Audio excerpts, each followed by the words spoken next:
අයිබෝවන් කාලීන ප්‍රවෘත්ති වාර්තාකරණයේ අංක 1 සියත මධ්‍යහන පුවත් විකාශය සමගින් මම අංජනා කරුණාරත්න ප්‍රථම අවධානය පුවත් සිරස්තල වෙත. ඉන්දියාව කැළඹූ කොවිඩ් ආසාදිතයින් අතර පැතිර ගිය කළුපුස් රෝගය ශ්‍රී ලංකාවටත් වසංගත තත්ත්වයක් දක්වා වර්ධනය නොවීමට කටයුතු කළ යුතුයි. විශේෂඥ වෛද්‍ය හේමන්ත හේරත් කියයි. ළමුන්ට කොවිඩ් මර්ධන එන්නත් ලබා දීමේ වයස් සීමාව පිළිබඳ තීරණය අද. මෙරට සමස්ත කොවිඩ් ආසාදිතයින් සංඛ්‍යාව 4,90,000 ඉක්මවයි. ලබන වසර වන විට ලෝක ජනගහනයෙන් 70%කටවත් එන්නත ලබා දී අවසන් කළ යුතුයි. ඇමරිකාව අවධාරණය කරයි. රුපියල් කෝටි 8කට ආසන්න අයිස් තලේ මන්නාරමෙන්. නිරෝධායන ඇඳිරි නීතිය ආරම්භ වූ දින සිට සිදු වූ රියානතුරු වලින් 66 දෙනෙකු ජීවිතක්ෂයට. ජංගම දුරකථනවල අසාමාන්‍ය ලෙස මිල ඉහළ යාමක් සිදුවන්නේ නැහැ. ජංගම දුරකථන අලෙවිකරුවන්ගේ සංගමය අවධාරණය කරයි. වී අලෙවි මණ්ඩලයේ සභාපතිවරයා සිය දුහුරෙන් ඉල්ලා අස්වෙයි. නිවාඩ් කබ්‍රාල් අද මහ බැංකුවට. එක්දින තරඟාවලියේ ජය ශ්‍රී ලංකාවට. පන්දුවර 20 තරඟාවලියේ ජය දකුණු අප්‍රිකාවට. එකට එකක් ලෙස සමවමින් ශ්‍රී ලංකා දකුණු අප්‍රිකා ක්‍රිකට් සංචාරයේ නිමාවට පත්වෙයි.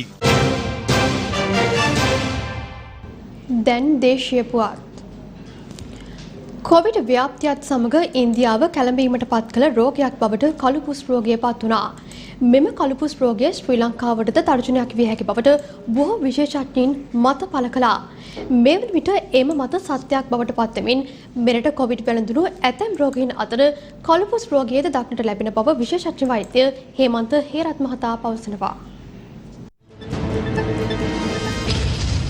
කොවිඩ් රෝගීන් අතර කළුපුස් රෝගයද දක්නට ලැබෙන බව විශේෂඥ වෛද්‍ය හේමන්ත හේරත් මහතා ප්‍රකාශ කළා. කළුදිරීර රෝගයේ තිබුණ තත්ත්වය අනුව රෝගීන් හමු වුණත් කොවිඩ් රෝගීන් අතර මේ රෝගය තිබුණේ නැහැ. නමුත් මේ වෙන විට රෝගීන් සුළු පිරිසකට මේ ආකාරයට කළුදිරීර රෝගය හැදිලා තියෙනවා. මේකට ප්‍රධානම හේතුව තමයි රෝගීන් සංඛ්‍යාව වැඩි වෙනකොට විශේෂයෙන්ම දැඩි සත්කාර ඒකකවල සහ අනිකුත් තැන්වල රෝගීන්ගේ පැතිරීම වැඩි වෙනකොට මොකද මේ කළුපුස් රෝගය කියන්නේ පරිසරයේ තියෙන දෙයක්. එතකොට ඒ පරිසරයෙන් මේ රෝගය පුද්ගලයෙකුට වැළඳෙන්න පුළුවන්. වැළඳෙන්නේ ඒ පුද්ගලයාගේ ප්‍රතිශක්තිකරණය අවම මට්ටමකට තියෙනකොට. ඒ රෝගීන්ගෙන් රෝගීන්ට බෝ වෙන්න තියෙන ඉඩකඩ ඉතා අඩුයි. ඒ වගේම පුද්ගලයෙන්ගෙන් පුද්ගලයට මේක බෝ වෙන්නේ නැහැ. ශරීරයේ ප්‍රතිශක්තිකරණය හීන වුණු පුද්ගලයෙකුට පරිසරයෙන් තමයි මේක හැදෙන්නේ. ඒ නිසා ඒක මම කියන්නේ මේක බය වෙන්න ඕනේ නැති දෙයක් කියලා. අපි ආරක්ෂාව වැදගත් වෙනවා. නමුත් ඒක වසංගතයක් ලෙස පැතිරීමට සිදුවීමක් අපි බලාපොරොත්තු වෙන්නේ නැහැ. කොවිඩ් රෝගයත් එක්ක සම්බන්ධතාවයක් තියෙනවද? කොවිඩ් රෝගය නිසා ප්‍රතිශක්තිකරණය අඩු වෙලා මේ රෝගය හැදෙන්නට පුළුවන්ද? මේක ඊට වඩා මම දකින්නේ අනිත් පැත්තට. හැබැයි ඔබතුමා කියන දේ 100% ප්‍රතික්ෂේප කරනවා නෙවෙයි. ප්‍රතිශක්තිකරණය අඩු අයට තමයි වැඩි වැඩියෙන් රෝගය කොවිඩ් රෝගය ඇති වෙන්න පුළුවන්නෙත් ඒ වගේම සංකූලතා ඇති වෙන්න පුළුවන්නේ. එතකොට එවැනි පුද්ගලයන්ට මේ කළුපුස් රෝගය ඕ කළුදිරීර රෝගය ඇති වෙන්න තියෙන ඉඩකඩක් කොහොමත් වැඩි වෙනවා. සංඛ්‍යාව මට වාර්තා වෙලා නැහැ. නමුත් බය නැතුව කියන්න පුළුවන් රෝහල් ගණනාවක නමුත් අතේ ඇඟිලි ගානට තියෙන පොඩි සංඛ්‍යාව වලින් තමයි එහෙම වාර්තා වෙලා තියෙන්නේ. 100 ගණනින් වාර්තා වෙලා නෙවෙයි තියෙන්නේ. කොවිඩ් වෛරසය ආසාදනය වී සිදු වූ මරණ 136ක් ඊයේ වාර්තා වුණා. අදාළ මරණ සියල්ල පෙරේදා දින සිදුව ඇති බවයි සෞඛ්‍ය සේවා අධ්‍යක්ෂ ජෙනරාල්වරයා තහවුරු කළේ. මියගිය පුද්ගලයන් අතරට වයස අවුරුදු 30ට වඩා අඩු පුද්ගලයන් දෙදෙනෙක්, වයස අවුරුදු 30ත් 59ත් අතර පුද්ගලයන් 28ක් හා වයස අවුරුදු 60ට වඩා වැඩි පුද්ගලයන් 106 දෙනෙකුද ඇතුළත්. ඒ අනුව මෙරට සමස්ත කොවිඩ් මරණ සංඛ්‍යාව 11567 දක්වා ඉහළ ගොස් තිබෙනවා. කොවිඩ් වෛරසය ආසාදනය වූ නව රෝගීන් 2475 දෙනෙකු පිළිබඳව ඊයේ තහවුරු වුණා. ඒ අනුව මෙරට සමස්ත කොවිඩ් රෝගීන්ගේ සංඛ්‍යාව සටහන් වන්නේ 4,90,957ක් ලෙසයි. බණ්ඩාරවිල ප්‍රදේශයේ පිහිටි ළමා නිවාසයක සිදු කළ රැපිඩ් ඇන්ටිජන් පරීක්ෂණවලදී එහි සිටි කුඩා ළමුන් 30 දෙනෙකු කොවිඩ් රෝගීන් බවට තහවුරු වී තිබෙනවා. ඒ අනුව ආශ්‍රිතයින් නිරෝධායනය සඳහා යොමු කිරීමටයි සෞඛ්‍ය අංශ කටයුතු කර ඇත්තේ. කොවිඩ් මර්ධනය සඳහා වන එන්නත් කරන වැඩසටහන දිවයින පුරා ක්‍රියාත්මක වනවා. කුරුණෑගල රෝහලේ එන්නත්කරණය මධ්‍යම රාත්‍රී 12 දක්වා ක්‍රියාත්මක කෙරෙනු බවයි අප වාර්තාකරු සඳහන් කළේ. එන්නත් කරන කටයුතු අදත් සිදු කෙරුණේ මේ ආකාරයෙන්.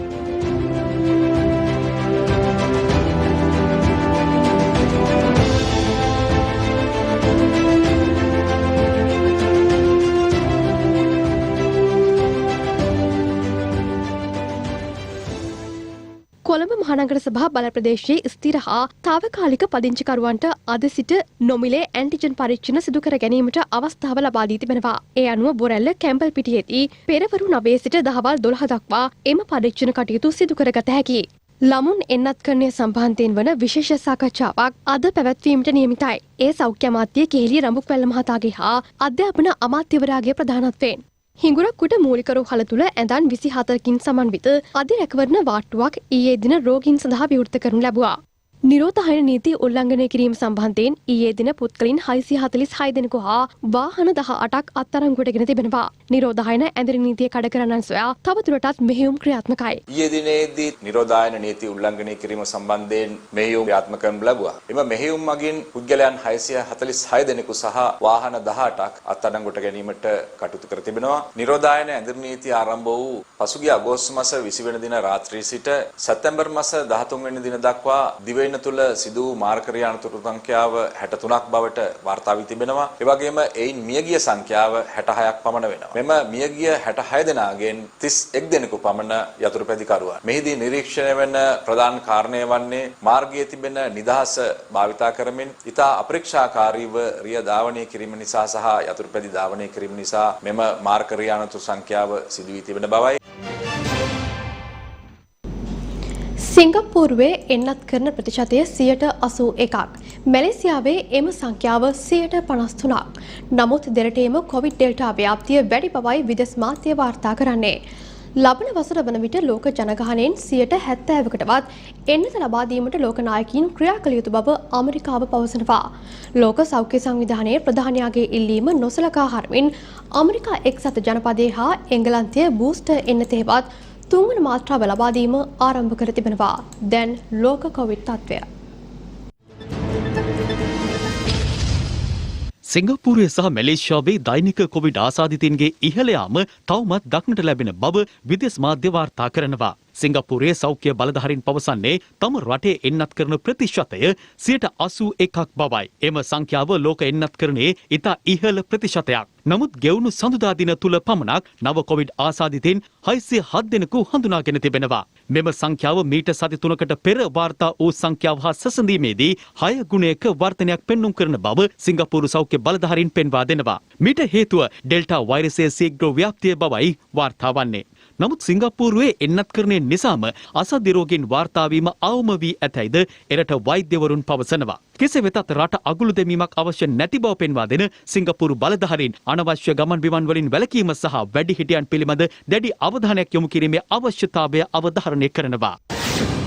අසල්වැසි මැලේසියාවද මේ වන විට 53ක එන්නත් කරන ප්‍රතිශතයක් අත්කර ගැනීමට සමත්ව සිටිනවා. නමුත් තවමත් දිනකට 20,000ක පමණ නව රෝගීන් ප්‍රමාණයක් වාර්තා වන බවයි එරට සෞඛ්‍ය බලධාරීන් පවසන්නේ. දෛනික මරණ සංඛ්‍යාවද 500 ඉක්මවා වාර්තා වෙමින් තිබෙනවා. මැලේසියානු සෞඛ්‍ය බලධාරීන් එරට ජනතාවගෙන් ඉල්ලා සිටින්නේ මුහුණු ආවරණ පැළඳීම අනිවාර්යෙන් සිදු කරන ලෙසයි. එසේම සෙනඟ ගැවසෙන ස්ථානවලින් ඈත්ව සිටින ලෙසටද ජනතාවගෙන් ඉල්ලා සිටිනවා. ලෝක ජනගහනයෙන් 70%කටවත් ලබන වසර වන විට එන්නත් ලබා දී අවසන් කළ යුතු බව ඇමරිකා එක්සත් ජනපදය පවසනවා. ඒ සඳහා ලෝක නායකයින් ප්‍රමුඛතාවයේ දිය යුතු බවයි ඇමරිකාව පෙන්වා දෙන්නේ. මෙම ඉලක්කය සපුරා ගැනීම පිළිබඳව සාකච්ඡාවක් මෙම සති අග පැවැත්වීමටද ඇමරිකා එක්සත් ජනපදය සූදානම් වනවා.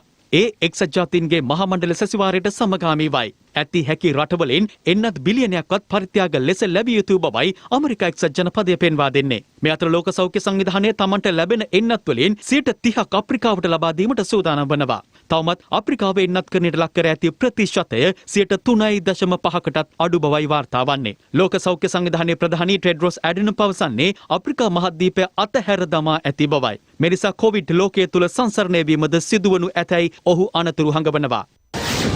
ලෝක සෞඛ්‍ය සංවිධාන ප්‍රධානියා පුන පුනා ඉල්ලා සිටින්නේ තුන්වන හෙවත් බූස්ටර් එන්නත ලබා දීම ලබන වසර තෙක් නවත්වන ලෙසයි. එහෙත් ඇමරිකා එක්සත් ජනපදය හා එංගලන්තය දැනටමත් තුන්වන එන්නත ලබා දීම ආරම්භ කර තිබෙනවා. ඒ විශේෂයෙන්ම විවිධ ප්‍රතිශක්ති දුර්වලතාවලින් පෙළෙන පුද්ගලයන් සඳහායි. ඇමරිකා එක්සත් ජනපදයේ එන්නත් මාත්‍රා දෙකම ලබා දී ඇති සංඛ්‍යාව කෝටි 18කට ආසන්නයි. එක් මාත්‍රාවක් හෝ ලබාගෙන ඇති සංඛ්‍යාව කෝටි 20ක් පමණ වනවා. තුන්වන එන්නත ලබා දුන් සංඛ්‍යාව තවම ප්‍රකාශයට පත් කර නැහැ. පසුගිය මාස 3 තුල එන්නත ලබා නොගැනීම නිසා රෝගී වූවන්ට ප්‍රතිකාර සඳහා පමණක් ඇමරිකාව ඩොලර් බිලියන 5ක් වැය කර ඇති බවටයි ගණන් බලා ඇත්තේ.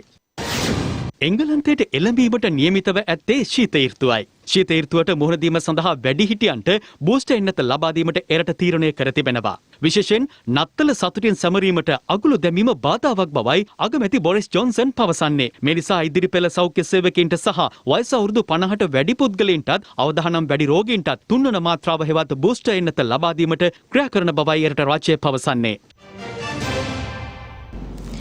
වීමිල සහ වීමිලදී ගැනීම පිළිබඳව මේ වන විට දැඩි මතභේදාත්මක තත්ත්වයක් හටගෙන තිබෙනවා.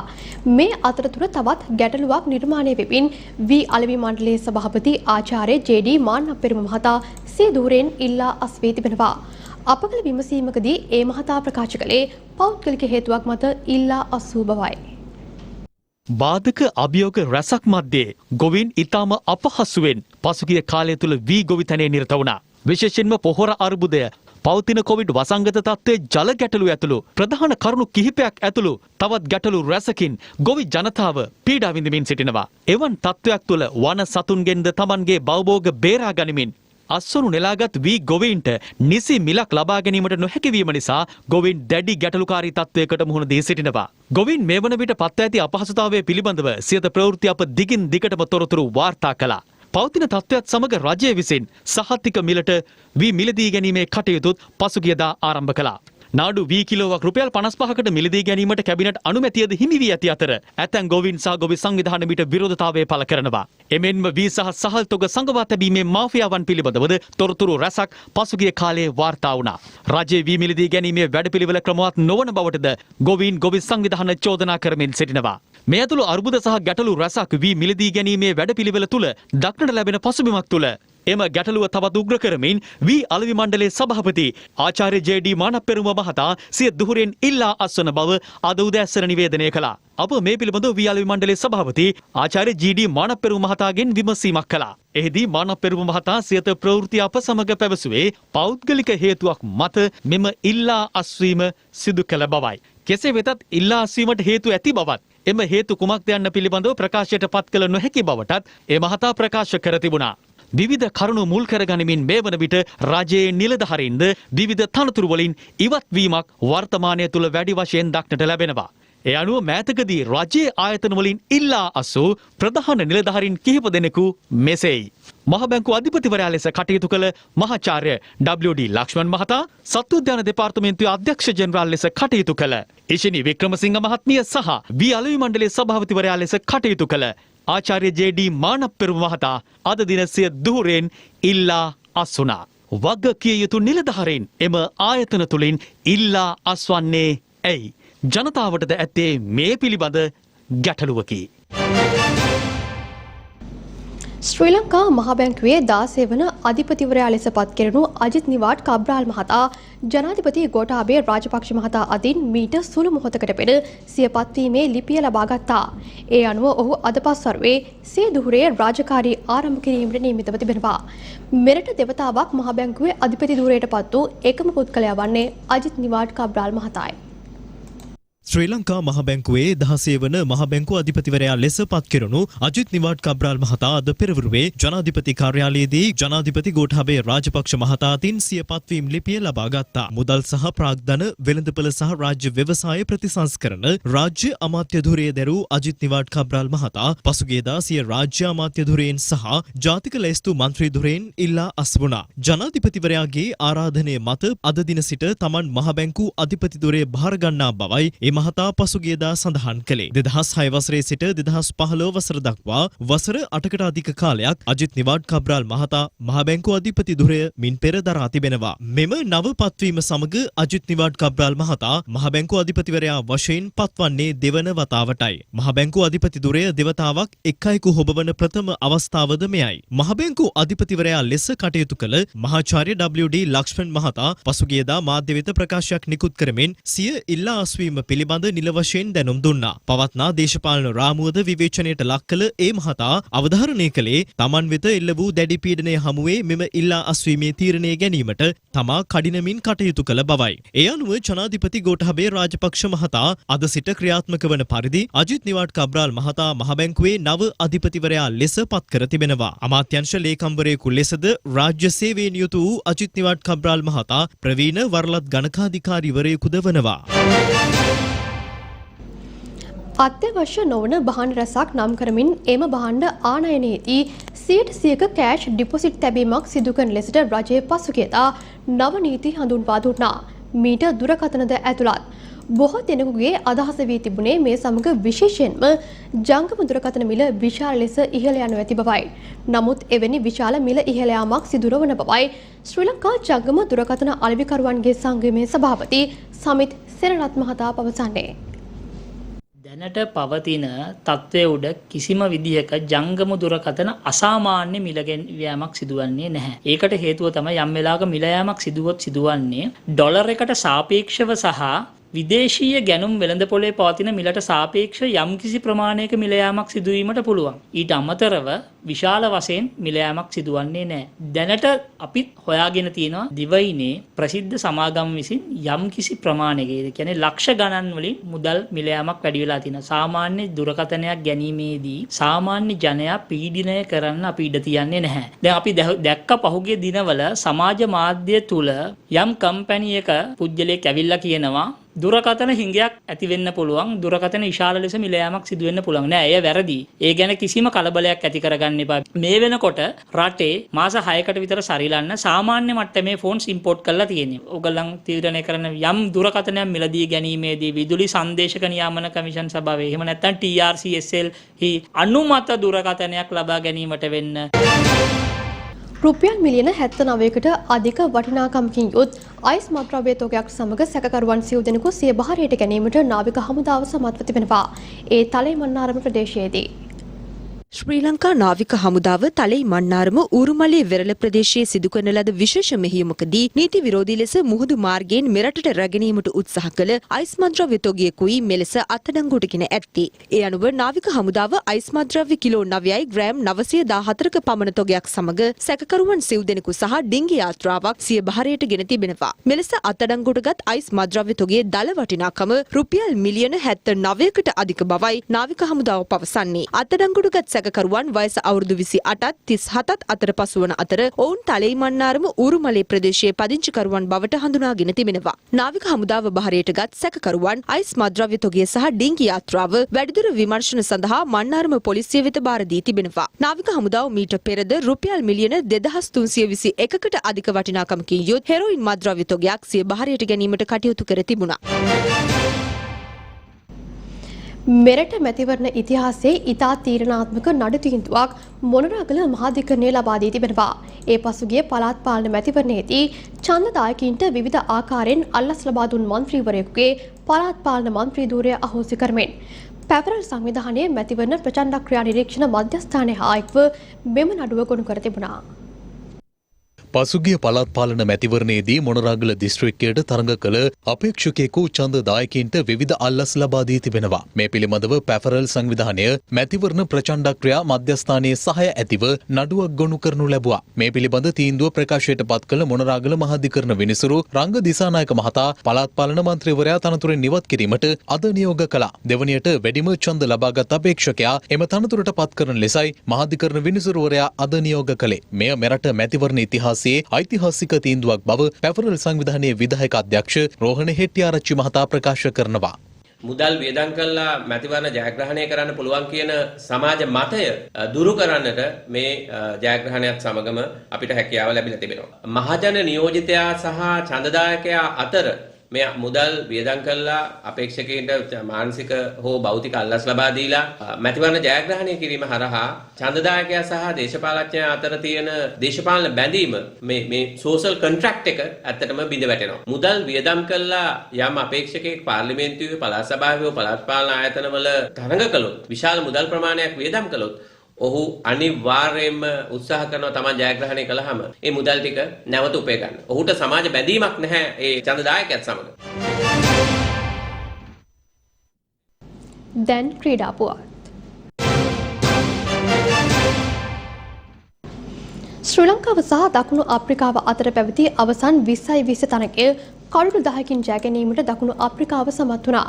ඒ අනුව තරග තුනකින් සමන්විත 20-20 තරගාවලිය 3-0ක් ලෙස ජයගත්තේ දකුණු අප්‍රිකාවයි. දෙරට අතර පැවති එක් දින ක්‍රිකට් තරගාවලියේ ජය ශ්‍රී ලංකාව ලබාගත් අතර පන්දු වාර 20 තරගාවලියේ ජය හිමි වූයේ දකුණු අප්‍රිකාවටයි. මෙම තරගාවලියේ සියලුම තොරතුරු ඔබ වෙතකින ආවේ සියත අපනාලිකාවයි. තරගයේ කාසිය වාසිය දිනාගත් ශ්‍රී ලංකාව පළමුවෙන් පන්දුවට පහර දීමට තීරණය කළා. තරගයට වෙනස්කම් 3ක් කරමින් අවිෂ්ක ප්‍රනාන්දු කමිදු මෙන්ඩිස් සහ ලහිරු මදුසංක කණ්ඩායමට කැඳවා තිබුණා. පළමුව පන්දුවට පහර දුන් ශ්‍රී ලංකාව නියමිත පන්දු වාර 20 අවසානයේ කඩුළු 8ක් දැවී ලකුණු 120ක් රැස් කළා. කුසල් ජනිත් පෙරේරා ලකුණු 39යි. චාමික කරුණාරත්න නොදවී ලකුණු 24ක් ලබා ගත්තා. කගීසු රබාඩා සහ බිජුන් ෆෝචූන් අතරේ කඩුළු දෙක බෙකින් බෙදී ගියා. Massive six, it hits the top tier to blow. He's not happy. He's not happy. He knows. 121ක ජයග්‍රාහී ඉලක්කයක් හඹා ගිය දකුණු අප්‍රිකාව කිසිවෙකු නොදවී සිය ජයග්‍රාහී සීමාව පසු කර ගියා. දකුණු අප්‍රිකානු ආරම්භක පිතිකරුවන් යුගලයේ ලෙස පිටියට පිවිසි ක්වින්ටන් ඩි කොක් ලකුණු 59ක් සහ රීසා එල්රික්ස් ලකුණු 56ක් රැස් කළා. ඒ අනුව තරග තුනකින් සමන්විත 20-20 තරගාවලිය 3-0ක් ලෙස ජයගත්තේ දකුණු අප්‍රිකාවයි. තරගෙන් අනතුරුව ශ්‍රී ලංකා නායක දසුන් ශානක මෙලෙස අදහස් පළ කර සිටියා. ඒගොල්ලන්ගේ ස්පින් එක අපේ ස්පින් එකට වැඩිය හොඳට බෝල් කරා හොඳ ඒරියාස් වල. ඉතින් අපේ පිටිකරුවන්ට අවස්ථාවක් ලබා දුන්නේම නැහැ ඔවුන්ගේ සුපුරුදු රිද්මයට පැමිණෙන්න. පේලිය එකක් කියන්න බෑ. කණ්ඩායමේ පේලියකුත් කියන්න බෑ. T20 තරඟ තුනක් පරාදුනා කියලා ක්‍රිකට් එක සවුත් වෙන්න විදියකුත් නැහැ. කෝච් කෙනෙක්ගේ කියන්නේ එයාට කරන්න පුළුවන් දේවල් සීමිතයි. එයා උපරිමය දෙනවා පුහුණුකරුවෙක් විදියට කණ්ඩායම ලබා දෙන්න පුළුවන් හැම අතින්ම. ලසිත් මාලිංග ජාත්‍යන්තර ක්‍රිකට් දිවියට ඒ වගේම ලීග් ක්‍රිකට් වලටත් සමුදෙන බව ප්‍රකාශ කළා. එයා තමයි ලෝකයෙන් පිළිගත්ත හොඳම 20-20 පන්දු යවන්න. ඉතින් ඔහුගේ නායකත්වයෙන් තමයි මම මුලින්ම ශ්‍රී ලංකා කණ්ඩායමට ඇතුළත් වුණේ. ලොකු ගෞරවයක් තියෙන අපේ සියලුම ක්‍රීඩකයන්ගේ ඔහු කරේ. ඉතින් ඔහු හැම වෙලේම අපේ ක්‍රීඩකයන්ට හොඳ උපදෙස් ලබා දුන්නා. කොහොමද ගේම් එක ගහන්න ඕනේ, කොහොමද හැන්ඩල් කරන්න ඕනේ කියලා. ඉතින් මම හිතනවා ඉස්සරහටත් ඔහු ශ්‍රී ලංකා ක්‍රිකට් වලට සේවයක් ලබා දෙයි කියලා. ශ්‍රී ලංකාව සහ දකුණු අප්‍රිකාව අතර එක්දින තරඟ 3ක් සහ 20-20 තරඟ 3ක් පැවැත්වුණා. එක්දින තරඟාවලියේ ජය ශ්‍රී ලංකාව තමන් සතු කරගත්තේ 2-1ක් ලෙසයි. මෙම තරඟාවලියේ නිල විකාශක ලෙස කටයුතු කළේ සියත අපනාලිකාවයි. තරඟයේ උණුසුම පන්දුවෙන් පන්දුව ඔබ වෙත ගෙනීමට සියත අප කටයුතු කළා. ශ්‍රී ලංකා ක්‍රීඩකයන් ජයග්‍රාහී මාවතට රැගෙන යාමේ වගකීම සියතට ගත් සියත පරාජයේදී වුවද ඔවුන් තනිකර ගියේ නැහැ. ඕනෑම තරඟයක මූලික ලක්ෂණය වන ජය සහ පරාජය සමසිතින් බාරගත යුතු බව අප මෙහිදී සිහිපත් කිරීමට කැමැතියි. ඉදිරියේදී පැවැත්වෙන 20-20 ලෝක කුසලාන තරඟාවලියට සහභාගී වන ශ්‍රී ලංකා ක්‍රීඩකීන්ට තරඟ ජය ගැනීමට අප සුබ පැතුම් එක් කර සිටිනවා. ජය පෙරදුම මත දෝලනය වන ක්‍රිකට් යලි යලිත් ජයග්‍රාහී මාවතට රැගෙන යාමට සියත අප ළඟින්ම ඉන්නවා.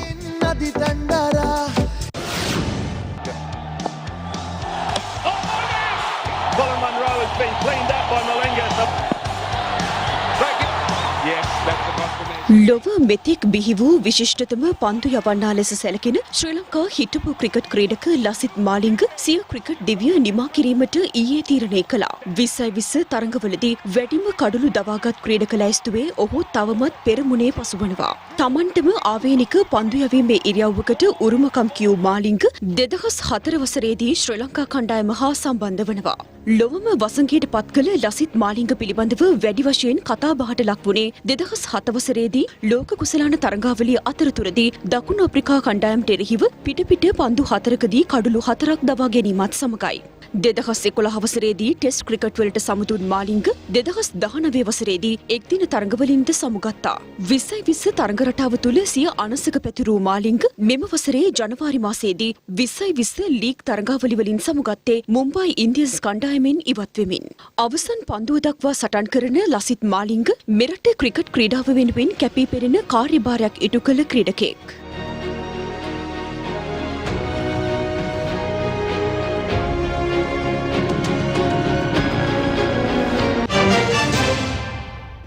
මධ්‍යහන පුවත් විකාශය අවසන්. සුබ දවසක්.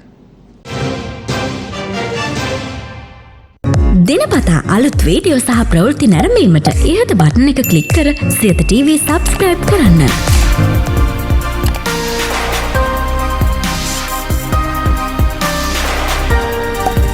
අලුත් වීඩියෝ ගැන මුලින්ම දැනගන්න මෙම සීනුව ක්ලික් කරන්න.